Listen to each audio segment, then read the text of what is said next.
तो हमारा आज का जो टॉपिक है वो रिलेशन फंक्शन है। रिलेशन फंक्शन स्टार्ट करने से पहले थोड़ा सा मैं आपको इसके प्रीवियस कॉन्सेप्ट जो कि 11th के चैप्टर थोड़ा रिलेट होगा उसके बारे में आपको बता रहा हूँ। जैसे 11th में आपका सेम चैप्टर ही था, लेकिन उसमें थोड़ा सा ऐड था सेट, एक टर्म उसमें अलग से ऐड हो गया था। चैप्टर का नाम 11th में आपका था सेट, रिलेशन एंड फंक्शन। तो यहाँ पे थोड़ा सा हम पहले सेट के बारे में मैं आपको एक्सप्लेन कर रहा हूँ। मेरे ख्याल से कुछ लोगों को आइडिया होगा सेट के बारे में, लेकिन जिनको नहीं है वो लोग थोड़ा ध्यान से देखिएगा। सेट की जो डिफिनीशन है, ठीक है, सेट आप लोग को अक्सर आप नाम सुनते हैं घर पे, बैंगल्स का सेट, ठीक है, कोट पैंट का सेट, ठीक है, हर एक चीज़ का सेट आता है, या कप प्लेट का सेट, ठीक है। तो सेट का मतलब क्या होता है, तो उसमें पता है आपको क्या क्या चीज़ें आने वाली हैं। तो सेट की डिफिनीशन आपने पढ़ी हुई है कि a well defined collection of object, a well defined collection of object is called set। Simple है, क्या है, आपके पास आपका एक वेल डिफाइंड कलेक्शन है, उसे हम क्या बोलेंगे, सेट। यहाँ पे जो वेल डिफाइंड टर्म है वो आपको काफी अच्छे से क्लियर होना चाहिए।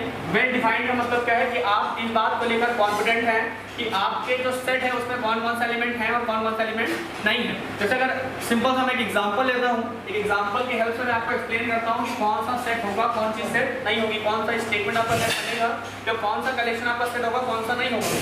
सिंपल एग्जाम्पल मैंने लिया, कलेक्शन ऑफ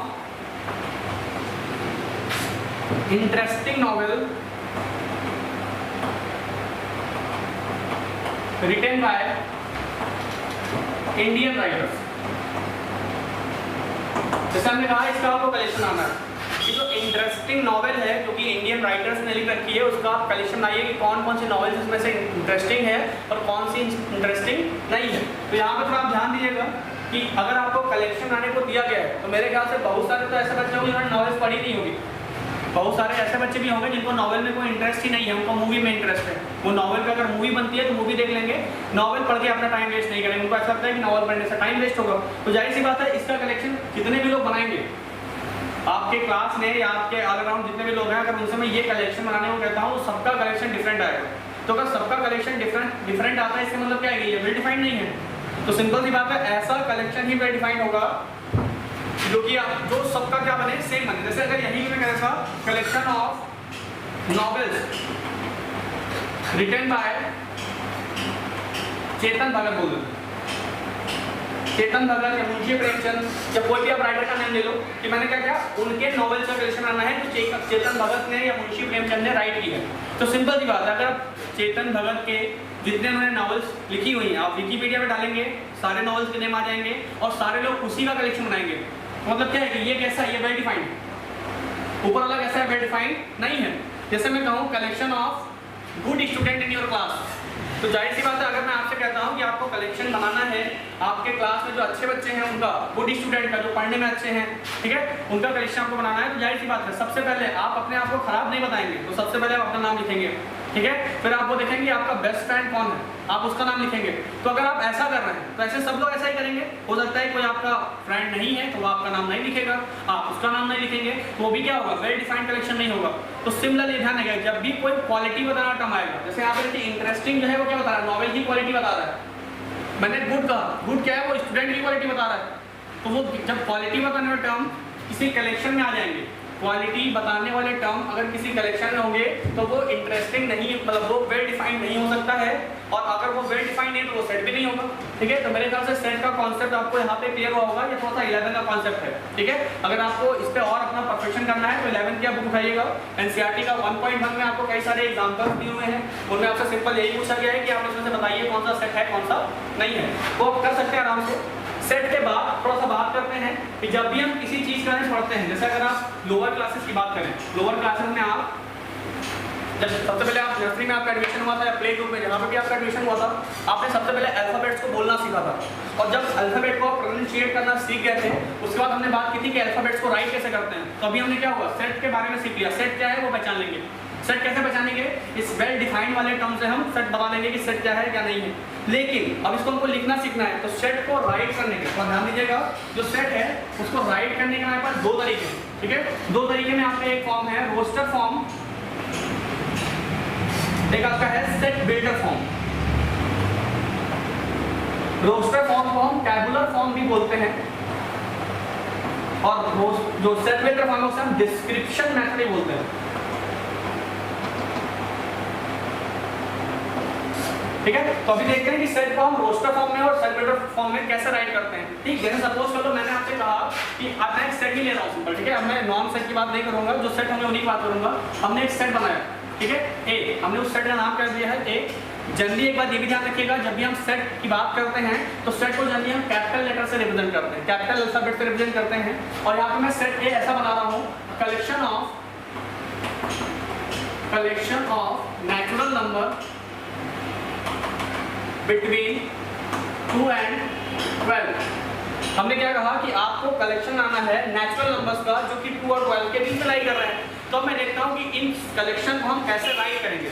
तो इसको हम रोस्टर फॉर्म में भी राइट कर सकते हैं, सेट बिल्डर फॉर्म में भी राइट कर सकते हैं। तो रोस्टर फॉर्म में कैसे राइट करेंगे, उसका एकदम आसान सा तरीका है। रोस्टर फॉर्म में जो भी चीजें हम राइट करते हैं, जनरली सेट को भी हम राइट करने के लिए क्या करते हैं, कर्ली ब्रैकेट का यूज करते हैं। कर्ली ब्रैकेट पता होगा ना आपका, एक स्मॉल ब्रैकेट होता है, ये आपके पास एक कर्ली ब्रैकेट होता है, मैं बता रहा हूँ, एक स्मॉल ब्रैकेट होता है, ये कर्ली ब्रैकेट होता है और ये रेक्टेंगुलर ब्रैकेट होता है। तो सेट को रिप्रेजेंट करने के लिए जनरली क्या करते हैं, कर्ली ब्रैकेट का यूज करते हैं, क्योंकि ये जो है स्मॉल ब्रैकेट और ये रेक्टेंगुलर ब्रैकेट जो है इनका भी हम यूज करते हैं सेट को डिफाइन करने के लिए, लेकिन ये जो है वो दूसरे कलेक्शन बताते हैं। ठीक है, ये इंटरवल को रिप्रेजेंट करने के लिए इनका हम यूज करते हैं, वो भी आगे उससे हम बात करेंगे। ठीक है, तो बात करते हैं कि रोस्टर फॉर्म में और सेट बिल्डर फॉर्म में हम कैसे सेट को रिप्रेजेंट करेंगे।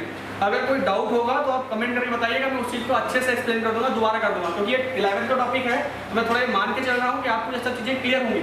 अगर कोई दिक्कत होती है तो आप कमेंट करिएगा, मैं उसको एक्सप्लेन कर दूंगा।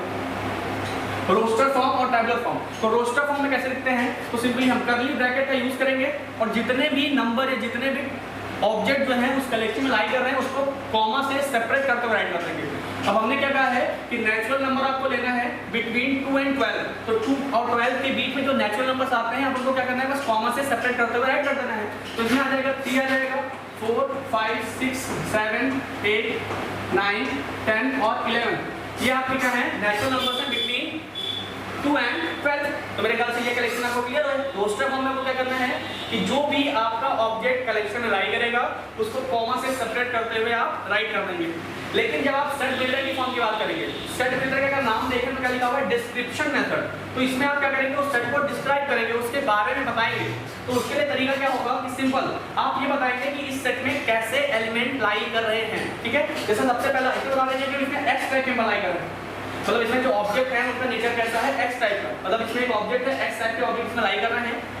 एक्स जो है ध्यान से देखो, एक्स कैसा है उसकी प्रॉपर्टी बता रहा हूं मैं, उसके बारे में बता रहा हूं कि एक्स कैसा है, नेचुरल नंबर। एक्स कैसा है, नेचुरल नंबर है और एक्स की जो वैल्यू है वो 2 से बड़ी है और 12 से छोटी है। तो ये जो सेट बना, तो ध्यान दीजिएगा, ऊपर जो लिखा हुआ है वो आपका टैबुलर फॉर्म में लिखा हुआ है, लोअर साइड में जो आपका लिखा हुआ है वो आपका सेट बिल्डर फॉर्म में लिखा हुआ है। ठीक है, तो अगर आपसे एग्जाम में 12 में तो ये क्वेश्चन नहीं आएगा कि आपको सेट देगा उसको टैबुलर और सेट बिल्डर फॉर्म में राइट करना है, लेकिन अगर आपको रोस्टर और सेट बिल्डर फॉर्म क्लियर नहीं होगा तो आप सेट नहीं पढ़ पाएंगे। ठीक है, वहां पे आपको दिक्कत होगी, क्योंकि जो रिलेशन एंड फंक्शन का पूरा कॉन्सेप्ट है वो सेट पे ही बेस्ड है। अगर आपको सेट नहीं क्लियर है तो आप वहां तक नहीं पहुंच सकते हैं। तो सेट बिल्डर फॉर्म पे थोड़ा सा आप ध्यान दीजिएगा। सेट बिल्डर फॉर्म को राइट करने का तरीका क्या है, इसमें कैसे राइट करते हैं कि इसमें एक्स टाइप के नंबर है, फिर x की प्रॉपर्टी बताएंगे कि x कैसा है, वो नेचुरल में बिलोंग कर रहा है और x जो है कौन सी कंडीशन फॉलो कर रहा है। तो x जो है वो क्या है, 2 और 12 के बीच में है। तो हमने यहाँ पे क्या डिस्कस कर लिया कि सेट क्या होता है, a well defined collection of object is called set. और उसके बाद बात कर ली कि सेट जो है उसको हम कैसे राइट करते हैं। तो 2 तरीके हैं राइट करने के, एक रोस्टर फॉर्म और एक सेट बिल्डर फॉर्म। लेकिन थोड़ा यहाँ पे आप रुकिएगा, अगर मैं ऐसे सेट की बात करूँ, जैसे मैं कहता हूँ कि मुझे क्या करना है, एक सेट बनाना है रियल नंबर्स का, जो कलेक्शन है, कलेक्शन जो है वो रियल नंबर का है, collection of real number between 2 and 12। अब थोड़ा ध्यान से आप सोचिएगा, ठीक है, रियल नंबर 2 के जस्ट बाद कौन सा रियल नंबर आएगा, आप ये बता सकते हैं? मेरे ख्याल से नहीं बता सकते। अगर 2 के बाद आपने कहा कि 2 के बाद 2.1 आएगा तो मैं सीधा आंसर करूंगा कि 2.01 भी तो आ सकता है। अगर आपने 2.01 कहा तो मैं बोलूंगा 2.001 आएगा। अगर आपने 2.01 बोला होता तो मैं 2.0001 यूज कर लेता। तो ऐसे आप ये प्रिडिक्ट नहीं कर सकते हैं कि 2 के जस्ट बाद कौन सा नंबर आएगा। तो अगर यहाँ ध्यान दीजिएगा, रोस्टर फॉर्म में इसको राइट करना प्रैक्टिकली इम्पॉसिबल है, क्योंकि आपको पता ही नहीं है कि 2 के जस्ट बाद कौन सा नंबर आएगा। लेकिन अगर कोई नंबर आता है तो आपको बता देंगे कि इससे पहले एक नंबर आएगा। मतलब जो डेंस सेट होते हैं, इसमें नंबर ऑफ एलिमेंट इन्फिनाइट होते हैं, बहुत ज़्यादा नंबर हैं जिनको आप काउंट नहीं कर सकते हैं, ठीक है। उसके लिए हम इंटरवल्स का यूज करते हैं। तो ध्यान दीजिएगा, इंटरवल्स का यूज कैसे करते हैं, जैसे इसी कलेक्शन को अगर हमको रोस्टर फॉर्म में राइट करना होगा, इसी कलेक्शन को अगर हमको रोस्टर फॉर्म में राइट करना होगा तो उसके लिए हम क्या करेंगे, इंटरवल का यूज करेंगे। जैसे हमने क्या कहा कि मुझे नंबर चाहिए बिटवीन 2 and 12, तो सिंपल क्या करेंगे, हम लिख देंगे 2, 12 और इनके बीच के नंबर चाहिए, तो हमने इसमें क्या किया, स्मॉल ब्रैकेट यूज कर लिया। स्मॉल ब्रैकेट मतलब क्या हुआ कि हम 2 को इंक्लूड नहीं कर रहे हैं, 12 को इंक्लूड नहीं कर रहे हैं। अब अगर आपका क्वेश्चन ये होता, मतलब जो सेट कलेक्शन ये कह रहा होगा कि आपको 2 और 12 इन दोनों को लेते हुए और इनके बीच के नंबर को भी लेना है, मतलब 2 और 12 को भी लेना है और इनके बीच के नंबर्स को भी लेना है, तो यही कलेक्शन आपको कैसा बन जाता है, कुछ ऐसा बन जाता है 2 and 12। मतलब ये रेक्टेंगुलर क्या बताता है कि 2 इंक्लूड हो रहा है, ओपन ब्रैकेट जो बताता है वो क्या बताता है कि 2 एक्सक्लूड हो रहा है। मतलब ये जो स्मॉल ब्रैकेट है इसको ओपन ब्रैकेट बोलते हैं। तो इसमें का मतलब क्या है कि जहां पे आपने ओपन लगाया है, मतलब यहाँ पे ये 2 जो है वो इंक्लूड नहीं होगा, 12 इंक्लूड नहीं होगा। लेकिन अगर ऐसा है तो 2 भी इंक्लूड है, 12 भी इंक्लूड है, 2 से 12 के बीच के सारे नंबर इंक्लूडेड है। तो एक चीज ये ध्यान रखिएगा कि सेट को राइट करने के लिए हम रोस्टर और सेट वेक्टर फॉर्म का यूज करते हैं। अगर आपका सेट डेंस सेट है, डेंस सेट कहने का मतलब क्या है कि आप ये प्रेडिक्ट नहीं कर पा रहे हैं कि स्टार्टिंग कहाँ से करना है, तो उसको क्या करेंगे, हम इंटरवल के फॉर्म में राइट करेंगे। जनरली नंबर के केस में ही ऐसा होता है। तो जब जनरली क्या होता है क्वेश्चन में, जैसे रियल नंबर से अगर हम डील कर रहे हैं, रैशनल से डील कर रहे हैं, इरैशनल से डील कर रहे हैं, तो वहाँ पे हम इंटरवल्स का ही यूज करते हैं। इस बात को आप ध्यान रखिएगा। तो मेरे ख्याल से इंटरवल क्लियर होगा, सेट क्लियर होगा, सेट की डिफिनीशन क्लियर होगी। यहाँ तक अगर कोई डाउट है तो आप बताइए, मैं उसको एक्सप्लेन करता हूँ, अदरवाइज थोड़ा आगे बढ़ते हैं। तो मैं ये हटा रहा हूँ। तो हमने अभी क्या देखा कि सेट को हम रोस्टर फॉर्म में और टैबुलर फॉर्म में दो तरीके, सॉरी रोस्टर फॉर्म में और सेट वेक्टर फॉर्म में दो तरीके से राइट कर सकते हैं, ठीक है। और अगर आपका कोई भी सेट रोस्टर फॉर्म में राइट नहीं हो पा रहा है, टैबुलर फॉर्म में राइट नहीं हो रहा है, जैसे हम ये गेस नहीं कर पा रहे हैं कि सेट कहाँ से स्टार्ट होगा, कलेक्शन कहाँ से स्टार्ट होगा, तो उसको राइट करने के लिए हम क्या करते हैं, उसको राइट करने पर क्या करते हैं, इंटरवल का यूज करते हैं, ठीक है। तो मेरे ख्याल से ये भी क्लियर हो गया होगा, ठीक है। और अगर वही क्वेश्चन था जैसे बिटवीन 2 and 12, अगर आपको रियल नंबर यूज करना है और बात करना है आपको कि इसको सेट वेक्टर फॉर्म में राइट करिए, तो कैसा राइट करेंगे कि जो सेट है आपका उसमें x नंबर है, x कहाँ पे है, x रियल नंबर में बिलोंग कर रहा है, मतलब x का नेचर कैसा है, वो रियल नंबर है। और कॉमा से बता दिया कि x जो है वो 2 से स्टार्ट हो रहा है और 12 के बीच में है, तो ये आपका क्या होगा, सेट वेक्टर फॉर्म में होगा।